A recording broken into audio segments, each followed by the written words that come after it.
Hello my friend.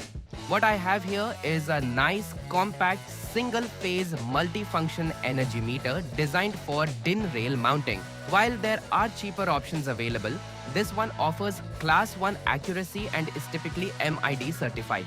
It's widely used for residential energy monitoring and is a favorite among smart home enthusiasts.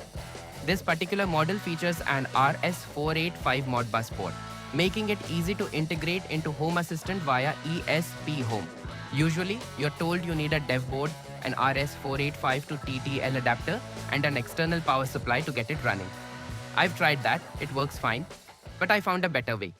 No adapter and no external power. I like to peek under the hood. Usually, I'm disappointed by missing parts or cold solder joints or no joints at all, but this time I discovered a hidden serial connection. I wasn't sure if it was just for the firmware flashing, but it turned out to be a proper serial port. At first, I tried powering a standard ESP32 dev board directly from the meter, but it didn't provide enough current. Luckily, it survived. I switched to a stamp-sized ESP module with lower power consumption and it worked perfectly. No smoke, just clean data flowing to my Home Assistant.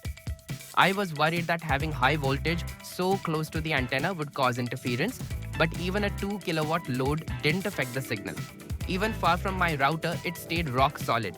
If you need to chain multiple Modbus devices, an RS485 adapter is still the way to go. But for a compact all-in-one solution, this method is a total success. Now, a quick disclaimer. Don't be dumb. We are dealing with mains voltage here.